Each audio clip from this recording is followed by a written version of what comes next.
everyone, how you doing? My name is Crystal and welcome to my YouTube channel. If you like my videos, please smash that like button. Please do subscribe. Now I've been at home all day. I've not gone out to the co-op. I've gone out twice to walk Max and twice it's been wet and miserable. And I went out at lunchtime and it was getting on for 2:30, I believe, and I was on my own as usual. I've got no visitors this weekend, so I went outside and I went onto the field. I didn't go onto the field this morning, I just did a circuit round the flats. So I mean, when I go outside, I expect anything to happen, and I mean anything, right? I've been listening to a person that's been a targeted individual who's actually been forced by police to go to a mental hospital, right? Corrupt police again. So I went out onto the field. So my neighbour's coming upstairs and I can hear his feet on the ceiling and it's got noisy outside. We've got some people talking loudly, right? Because I go out about this time to walk Max in the evening. Now he's just come in. And when I go out in the evening, I get some of the most horrible, vilest things happen. So I'm preparing for it. I have to prepare for it mentally. I have to say to myself, breathe in, breathe out. I won't scream and shout, right? So it's been very, very quiet. He's been out, his kids haven't been upstairs, and he's just come back in. And the time is 6:46 p.m. in the evening, right? So I went out this afternoon.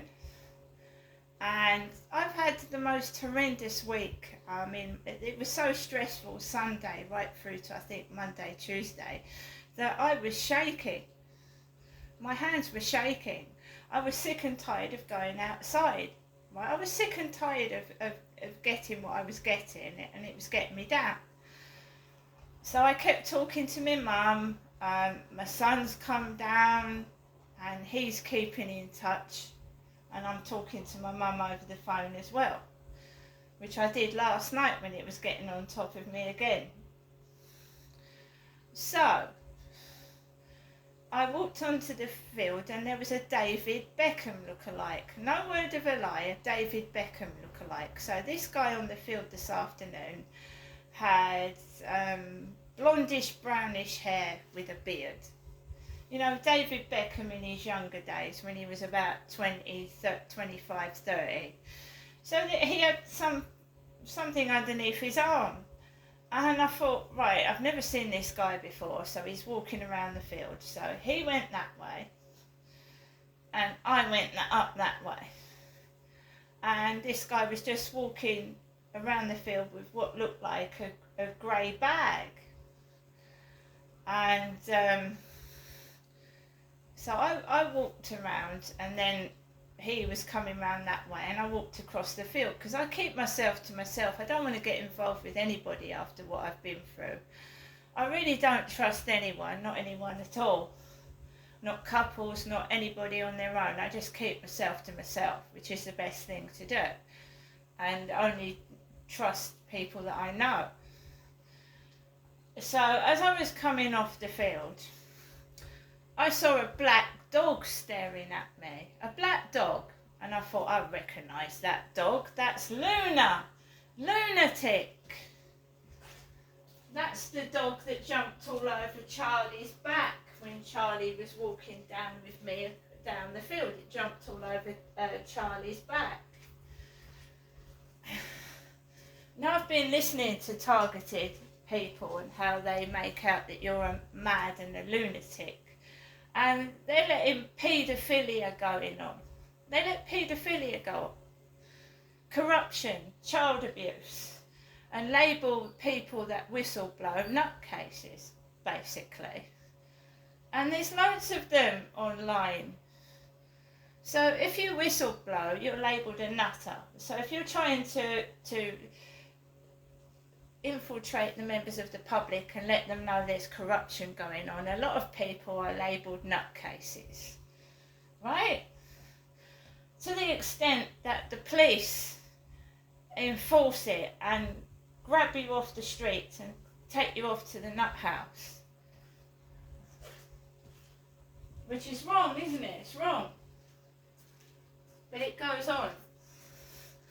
So, and then I heard this woman from the flats opposite laughing her head off, just a woman's voice laughing. And I looked at Lunatic, and Lunatic looked at me, and he just went that way, because I've encountered Lunatic many times, and I've said, no, Luna, go back to your owner. And Luna does not come anywhere near me or Max anymore.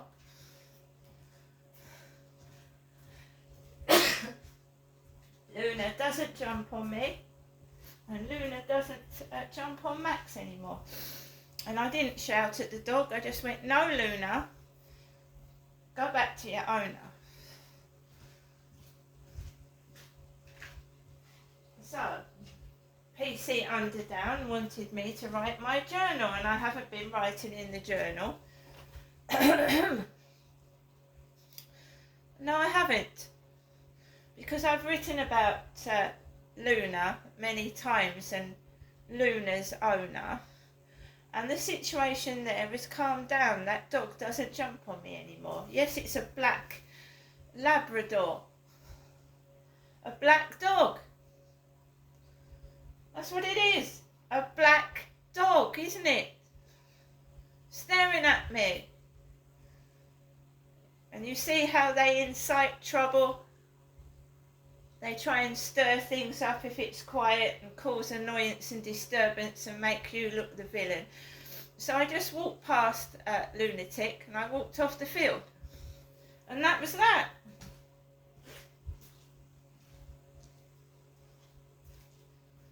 And laughing, you know, random bursts of laughter when perhaps it is funny. Perhaps it's hilarious to some people. I've had my children taken off me, I've lost my home several times, I've been either drugged or poisoned and left for dead. Maybe it's hilarious, maybe it is terribly funny to some people who've got such an easy life they don't have to worry about going outside. Perhaps it's funny, perhaps it is to the mentality of these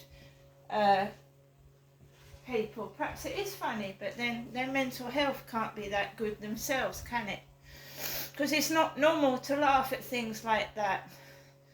So when I go outside and I hear these people laughing and I hear them, there was a couple of girls near Costa Coffee trying to draw attention to themselves as well. There's an Asian girl. It's an Asian woman, she was making a loud noise. I can tell the difference. I don't turn round and look at them because they want attention. I didn't turn round when those girls were bullying me at Blue Water. And there was 2 girls by Costa Coffee. And they're bullying a woman. I mean, these girls bully their boyfriends, you know. They're the type that bully their boyfriends, you know. They wear the trousers and make the orders and the decisions. And they don't do that to me, I'm afraid. They don't tell me what to do. I just completely ignored them and I carried on. Right? Anyone can see that I'm a woman. We've got a van parked outside with the word man on it. Really?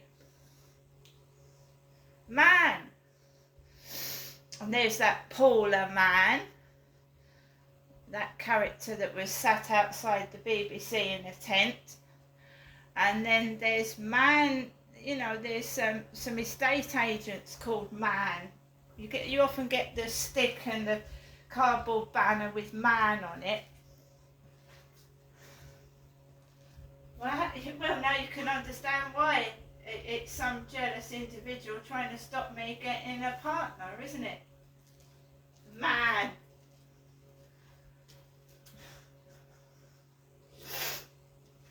So I'm going to take Max out in a little bit, and you just don't know what you're going to encounter when you go outside. They won't silence me, they won't shut me up, and I will never be one of them, because I don't like cruelty. I don't like animal cruelty. I don't like child cruelty. I don't like drugs. And I don't like drinking. So, I mean, you know, I will never fit in with any of them, and I'm my own person. So, calling someone mad,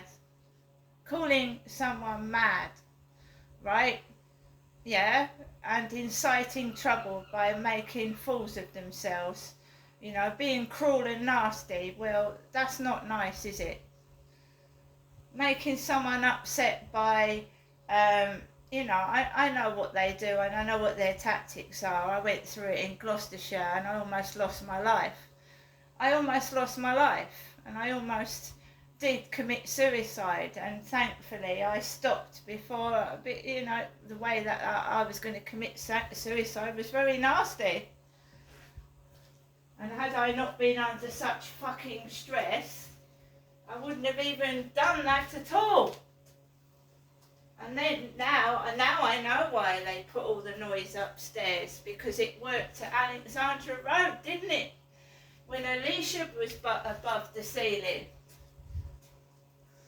watching someone so distressed that they nearly killed themselves through their spy cameras and their audio equipment. And they can't tell me that there was no bugs in that flat. When my ex-husband heard every word I said I was saying to my children. He rang up the phone and he went, "What did you say about me?" And I said, "How did you hear that?" And he went, "I heard the phone." "The phone," he said. I said, "The phone? The phone's not on. How could you hear what I said to the kids through the phone? The receiver's down." The receiver's down. So you can't tell me that thinking somewhere's bugged is madness. And then there was corrupt police in Gloucestershire, wasn't there? "Oh, don't bother reporting that to so-and-so. Come and tell me." The community service support officers, who aren't real police, are they? They're not real trained police. CPSOs. And the smell of cannabis and drugs was obviously up there as well, where I was living. And you know, drugs make you feel sleepy and tired and knock you out, don't they?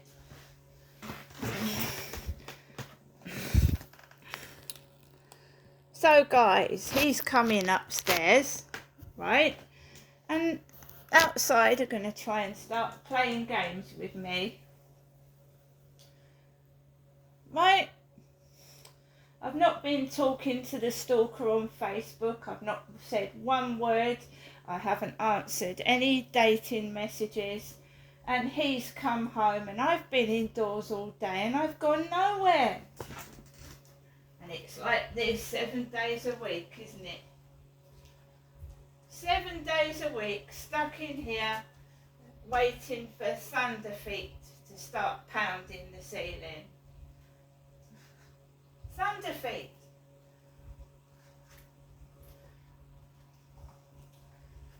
Makes someone feel in control, doesn't it? Loud noises, making someone jump out their skin, causing them distress and pain, bullying them.